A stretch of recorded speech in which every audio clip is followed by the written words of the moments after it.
In Egypt, a tyrant's paranoia became a death sentence.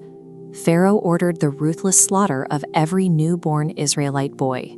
Caught in this terror, a mother looked down at her infant son, knowing any noise could bring the executioners to her door.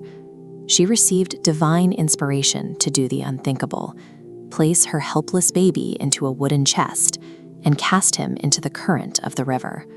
The water carried him away, but the chest did not drift aimlessly, floating directly to the steps of the royal palace. The man who ordered the mass executions now had the child right in his own courtyard. Pharaoh's wife, Asiya, saw the infant and was immediately struck with affection. She pleaded with her husband to spare his life and adopt him. The hunted child was brought inside, safely sheltered in the imposing shadow of the exact ruler who wanted him dead. The infant refused to nurse from any woman in the royal court. His older sister, watching quietly from a distance, stepped forward. She suggested a family to care for him. The child was handed back to his mother, fulfilling a precise divine promise to return him.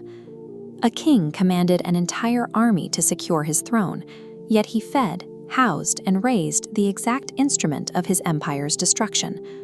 Worldly authority is completely blind to divine will. Years pass. Musa grows into a man of immense physical strength and intellect, living with the status, education, and privilege of the Egyptian elite. Walking through the city, he sees an Egyptian man fighting with an Israelite. Musa steps in to defend the oppressed man. He strikes the Egyptian, but the force of his blow is fatal. He unintentionally kills him. Panic sets in. Word of the death reaches the authorities, and a warrant for his execution is swiftly issued. Musa flees Egypt entirely alone, running deep into the harsh, unforgiving desert, with no food, no water, and no royal protection. He arrives at the wells of Madyan, exhausted and destitute. He notices two women holding back their flocks, while a crowd of shepherds waters their animals. Despite his own starvation, his inherent sense of justice compels him to draw the heavy buckets of water for them. The women tell their father about the stranger's character. The older man invites Musa into his home, offering him safety and a daughter in marriage. For 10 years, the former royal lives quietly, working as a humble shepherd.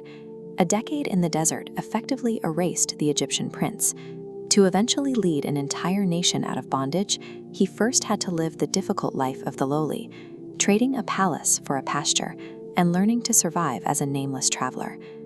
Traveling with his family through the rocky terrain of the Sinai region on a freezing, pitch-black night, Musa loses his way in the wilderness. In the distance, he spots a fire glowing on the side of a mountain.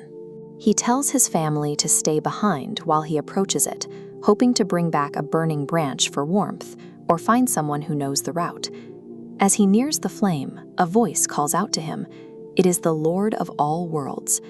Musa is commanded to remove his sandals, for he is standing on the sacred ground of the valley of Tuwa. He is granted 2 physical miracles to confirm his prophetic mission. He places his hand into his garment, and it emerges glowing blindingly white.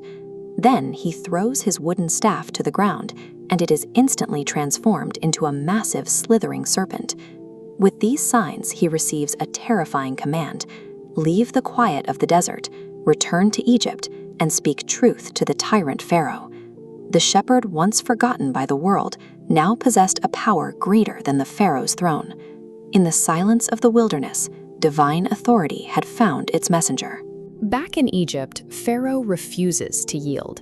Instead, he organizes a massive public showdown, summoning the most skilled magicians in the empire to expose Musa before the entire city.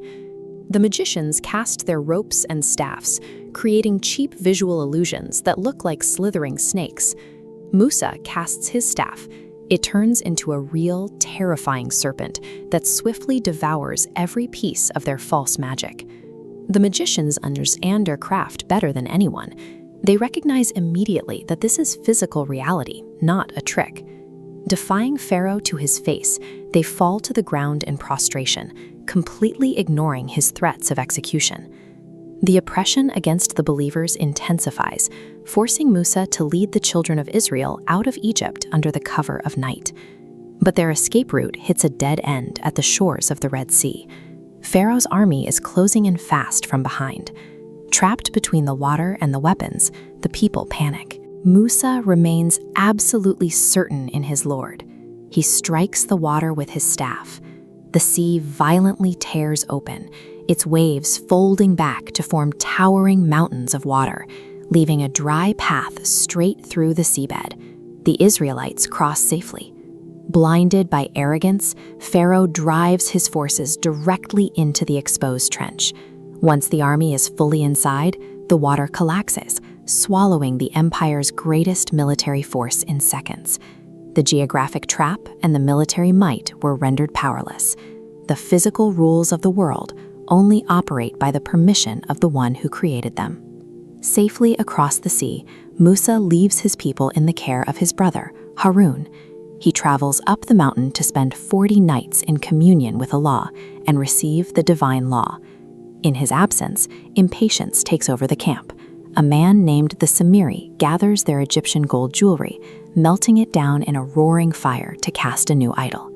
He shapes it into a golden calf, engineering it with hollow channels so that when the desert wind blows through, it produces a realistic lowing sound. Intrigued and deceived, the Israelites begin to worship it. Musa returns to find his people bowing to a statue. Filled with grief and anger, he shatters the sacred tablets on the ground, confronting his brother and demanding severe repentance from his people. Removing the physical chains from their wrists took a single night. Purging the Egyptian idolatry and slave mentality from their minds would prove to be a much longer, more agonizing struggle. Later, Musa is sent on a distinct journey to meet Al-Khidr, a servant granted a special type of divine wisdom. The journey shows Musa that even prophetic knowledge has its limits when measured against the vast, unseen reality of divine decree. Al-Khidr performs actions that seem destructive, damaging a poor crew's boat and taking the life of a youth. He later reveals these were precise acts of mercy, commanded by Allah to protect the righteous from a tyrannical king and a future of immense suffering. Musa's final years are marked by hardship. His people ultimately refuse a direct command to enter the Holy Land. Condemned to wander the desert, it is there, in the wilderness, that Musa's life comes to an end.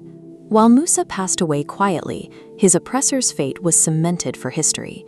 As the sea crushed him, Pharaoh offered a desperate last-second repentance. It was rejected. His lifeless body was preserved to serve as a physical warning to future generations. The tyrant who demanded worship is now a museum curiosity, enclosed in glass. But the helpless infant cast into a river grew to divide an ocean, liberate a nation, and speak directly to the Lord of the worlds.